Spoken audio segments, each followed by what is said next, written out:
Hello, everyone, and today we're going to be talking about bonding and connecting with children. And this is such an important topic because more than any other time in society, we are so disconnected from our children. And it's really sad because I got these questions from you guys. And so I got these questions. How can I bond with my children? How can I connect with my children? And as sad as it sounds that we need to know these things, that we need to relearn these things as a society, it is something that can be done, even if we haven't done it. So today I'm going to be talking about bonding with your children, how to bond with your children, how to set this foundation, starting with a baby. If you didn't do it with the baby, how to do it with a toddler. If you didn't do it with a toddler, how to do it with a child that's elementary age, how to do it with your older kids. And how bonding has an effect on children. So let's talk about this. Let's start from the beginning. And so bonding starts in the womb. So it starts, you have this baby in your belly and you talk to your belly, you caress your baby. You have this, there's a bond there, there's an umbilical cord. This baby is attached to you. Then the baby's born. The ideal thing is that the baby's born in a natural birth. They're not separated from mom at birth. And the baby goes directly to breastfeeding.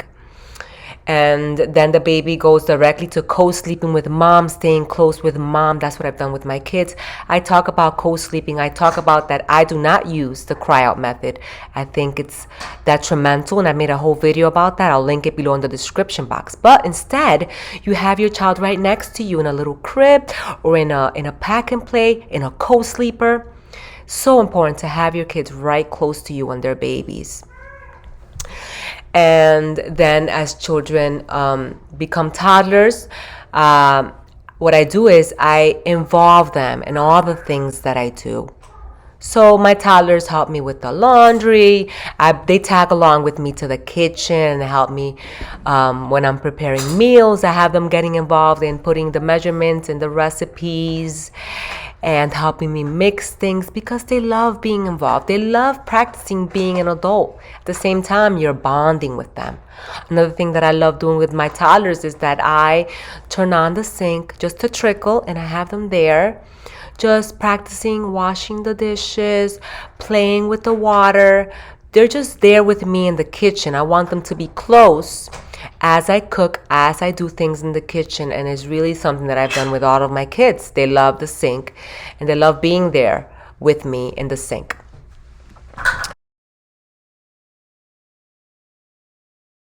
And unfortunately, we live in a culture where the bonds are broken really early on.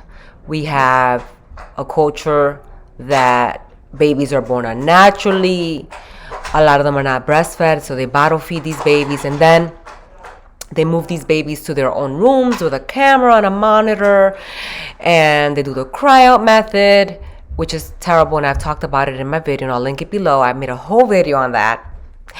Not a good thing to do because it breaks the bond. And then the mom has to go back to work. There's a separation there, another trauma for that child. The mom has to go back to work, and the child is placed in a daycare with a nanny, hopefully with a person that they can see every day, because children need to see the same person every day to attach to one person every single day. And then after that, the child goes to school, and they spend so many hours in school. When they get out of school, they have aftercare. By the time they get home, they are spending maybe 3 to 4 hours with their parents. And how much of that time is actually bonding? Or is it, homework and hurry up, let's do dinner and get things together? So there is a true dysfunction right now in society where bonds are being broken, families are being separated.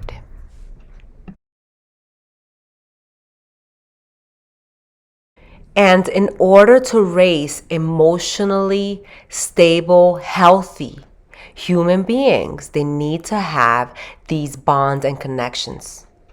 And ideally is with mom. Ideally is with mom and dad, and it doesn't have to be with someone else. But we all have our circumstances and we all have our choices. And there's always things that we can do to improve upon where we are in life. When children do not form bonds and connections with their parents, there's very bad consequences. You're going to see that children who don't form bonds, they are going to be hyperactive. They're going to have behavioral problems, tantrums, personality disorders. I mean, just think about the millions of children that are medicated right now. Could it be that they just need that connection, that bond with another human being? Are the attention disorders, hyperactivity? Many times, lack of bonding, connection, touch, presence is the cause to these things, in my opinion. I made a video on how I transformed one of my children, which was going through a very difficult season when I had a new baby for a few months, where this child was tantruming and crying and became like this little monster in behavior, and how I transformed this child through bonding and through what I did with her. And I'll link that video below. But it's really important to know that a lot of problems that children have is because they just need more connection, more love from mom and dad, more bonding. And this lack of bonding is what causes a lot of problems. And I always say that, what is our goal with our children? Is our goal to be able to have results in terms of, we want good behavior, we want very smart children academically. Children are going to have good careers and are going to be successful, productive members of society. Yes, we want all those things. But above all those things that we want, good behavior, academic success, career success, we want a relationship with our children, because that is what we're going to have in the future. And you see adults that they don't have any type of bond or relationship with their parents as adults, and they just can't connect, and they just don't have it there for them. It's because it started as children.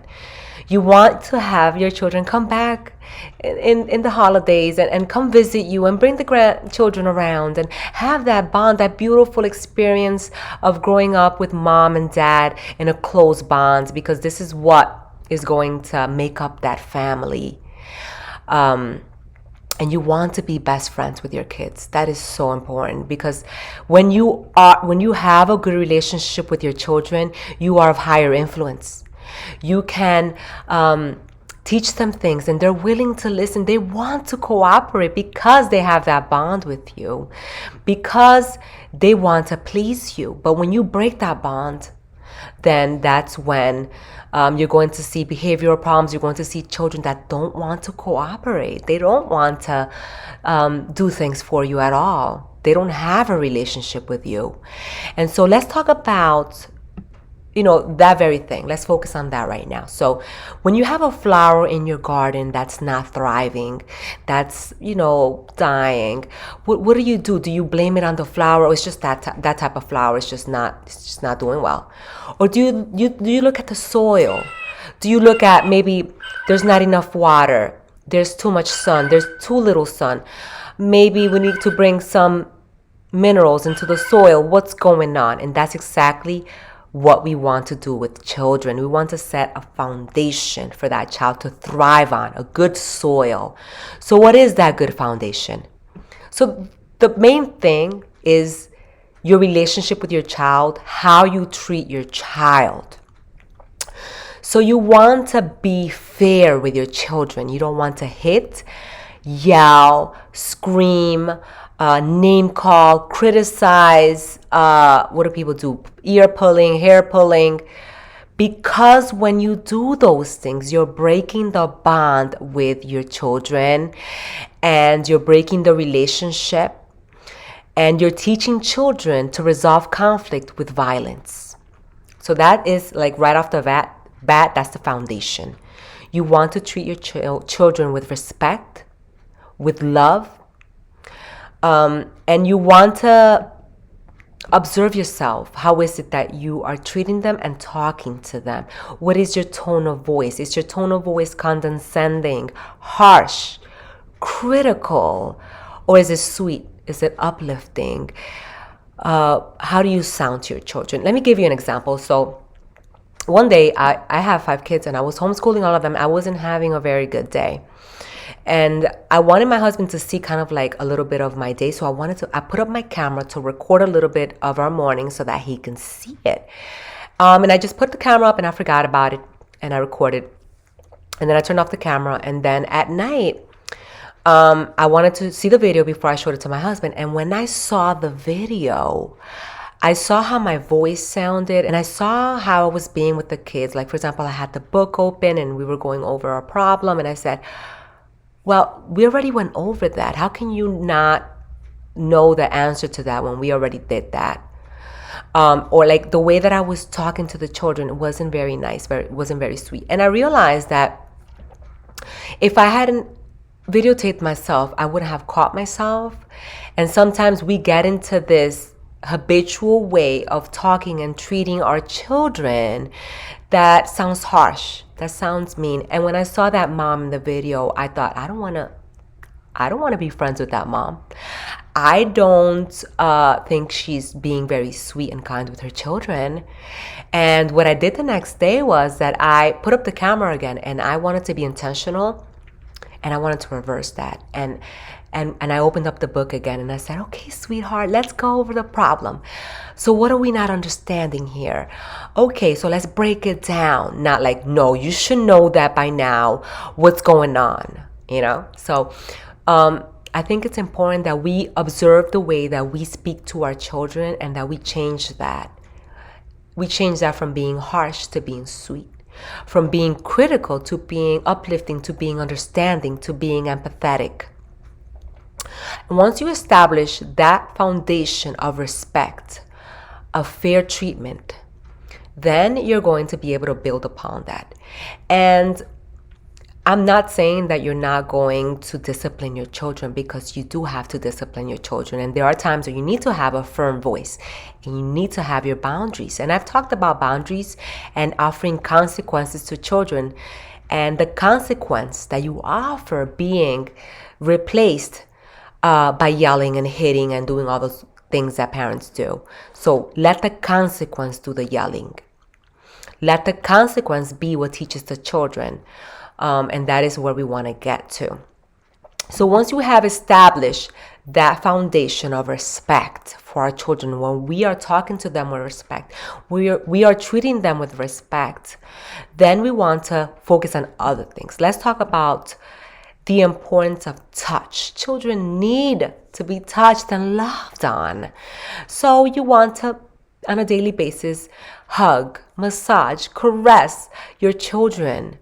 And I totally understand that there's children out there that they don't want to be touched. They already have that bonding relationship destroyed, and they don't want to be touched. They don't want to be hugged upon.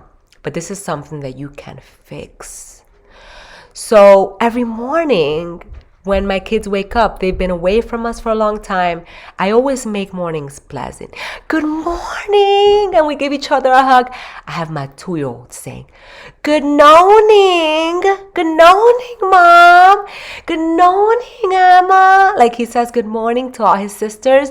And it's so sweet, and we all hug each other, and it's something that we have established here in our home. And I know it sounds so basic that everybody should be saying good morning, but we live in a different time right now where everybody, they will go to their screens and they will grab their iPads, and it's like they don't even see each other. So I have to talk about this in the video. As sad as it sounds, that I have to tell parents that yes, we greet our children with love in the morning when they wake up. Good morning, sweetie, and give them a hug and a snuggle. And throughout the day, go, get down to the level, touch them, hug them, caress them. I am big on massages, and I have this balm, and I'll massage my children before bath times or after baths or before beds. And it's not something that I do every day, but I sometimes do it every day, and they just love it. Massage, touch, the power of touch is powerful. Caressing your children, caressing their hair. I remember when I was a child, I remember the exact day where I was sitting, that my father was caressing my hair. I remember how it felt to be caressed, because I didn't see my father very much. And the fact that I remember that time that I got caressed lets me know that it's important, and that it didn't happen very often, and how powerful and how touching that was for me as a child. So yes, the power of touch. Another thing is your eyes, your presence, the power of noticing things in your children. Make eye contact with them. Don't always be looking down on your phones, on your computers. Look up. I talk about digital minimalism, and I'll link that video below. Put your phones away and use it during certain times during the day. And make contact with your children and let them know that you see them. You see them. For example, I see that tower you built. Wow, that's amazing. Or I see how good of a job you did making your bed this morning. It looks beautiful. Or I love seeing you share with your sister. I love how you're getting along. And when you let the child know that you see all these wonderful things that they're doing, and you notice their efforts and you notice their good work in school, then they're going to want to do more of that. And the more you focus on the good stuff, the more good stuff that they're going to want to produce. Another thing that I love doing is I love reading aloud to children as a form of bonding. Reading is probably the best thing that you can do to get your children ahead in academics, as you build that vocabulary and you learn so much when you read. And not only that, you establish this bond with your children. So every morning we have morning time with the kids, and if there's nothing that we do, I want to get to our morning read aloud. So I read our devotional. We read a morning devotional. I'll link below the one that we use, and we do our read aloud. We're always reading some story together. And I love reading to my children, and they love it. And we have read so many good books together, so many great memories just reading to my kids. So pick up a book, and if you want me to make more videos on getting started with reading for children, let me know and I will make that video. Let's talk about singing. Singing is a great way of bonding as well. And I have like 10 to 11 favorite songs that I love children singing to all of my children. And just memorize a few songs and sing to your kids. Sing some songs to your kids, even if it's just one song that you sing every night. I'll tell you a song that I really love, and it's by Dr. Becky Bailey. And she changed the Twinkle, Twinkle Little song to a beautiful song. Let me play it here with one of my kids so you can see what it sounds like. Twinkle, twinkle, little star, what a wonderful child you are, with those big bright eyes and those nice round cheeks. Talented person from head to feet. Twinkle, twinkle, little star, what a wonderful child you are. So isn't that beautiful? I love it. I love it. I love that song. So I talked about bringing your toddlers to help you. But let's talk about now older kids. So you can get older kids to also help you and be collaborating with you so that you can bond with them. So maybe you can have them help dad with changing a tire, help in the garden, whatever it is that you're doing, get them involved, because when you get children involved, they are able to form that bond with you as you create something together, make a cake together, bake cookies together. And I know I talked about screens being something that separates families, but screens can also bring families together. My children love when we sit down and watch movies with them and watch shows with them.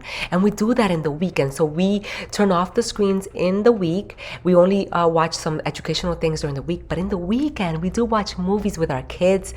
And right now, we're really enjoying this series called the Torchlighter series. I'll link it below. And I just see their eyes light up when we watch things together. There's something about watching something with your kids that is powerful. You can get to comment on what's going on and you get to share that experience together. So you can use technology to also bring you together. Another thing that we really enjoy is board games. It's just a fun thing that we do. And every Friday we have this thing called game nights, Friday game nights. And the kids love doing it. And we have so many board games that we have bought over the years. A lot of the classics. I think I've made a video a long time ago on some of the ones we have. I'll link that video below. But board games teach children sharing and taking turns and patience and learning to lose. Yes, because that is something that we need to all learn, how to take a loss. And it's just a wonderful activity to do together with your family to build that bonding relationship with your children. And you also are able to build that memory together that every Friday you had game nights, right? How fun is that? And another thing that you can do with your kids is just to do what they love to do. I get down on the floor and I play with my kids with whatever they want to play. My little ones love playing kitchen, and we'll set up a kitchen and we'll pretend making pizza and eating the pizza and having tea and all types of things. But we also do all types of other games like build towers together and make up scenarios. When children do pretend playing, they are able to learn so much. They work out issues of sharing and fears and poor behavior. They're able to work that out in play. Play is a therapy for children. And when you're playing with them, they're developing their speech. They're developing their problem solving. They're developing their cognitive skills and so much more. So get on the floor and play with your kids. If you have older kids and they're, over the stage of playing on the floor with things, then get into their hobbies. What do they love? They would love for mom and dad to get into their hobbies. Are they into drawing? Are they into playing sports? Go play soccer with them. Card trading. Whatever they're into, get into it with them. Do not underestimate the simple act of throwing a ball outside and playing catch, or going for a walk with your children. That's so important, to go for walks. I see my neighbors every day and I tell them I think that's a beautiful tradition where they go for a walk with their kids every day. Raining, snowing, bad weather, good weather, they're out there for a walk every day.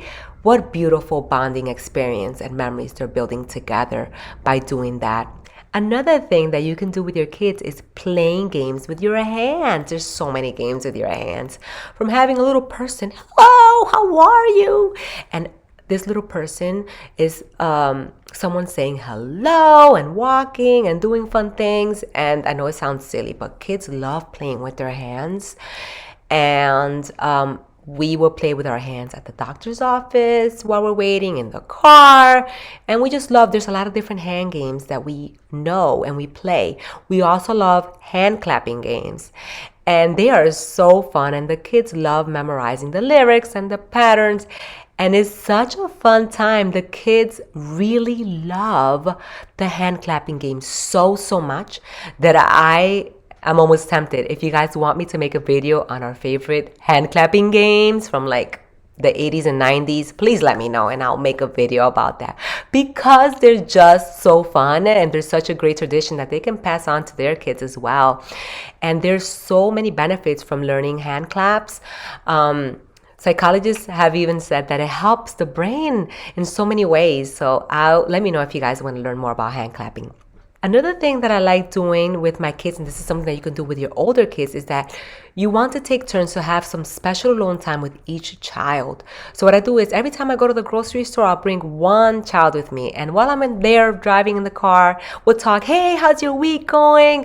What's on your mind? And I just spend that time with that child. I also set particular dates with children, and we'll go do sculpting together, we'll go horse riding together, different things that gives me the opportunity to bond more with that child. Maybe we'll go have ice cream together, maybe we'll go shopping together.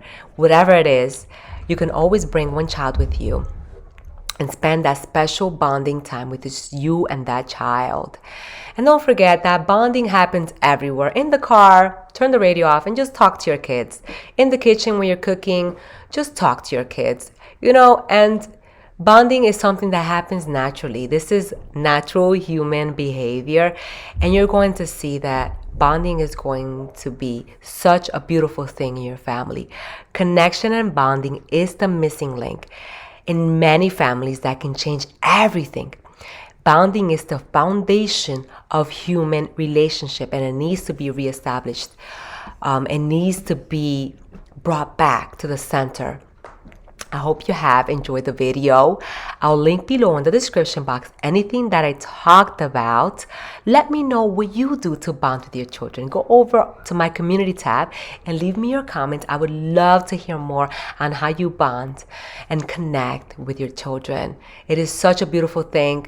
If we can do one thing to change the world, it's to just love our children, bond with our children, because when we do, we raise healthy, emotionally stable human beings that are going to pass that love to their children, and this is going to be a chain of love and connection being passed to generation to generation to generation. So I hope you have enjoyed the video. Thank you so much for watching. Until the next time. Bye-bye.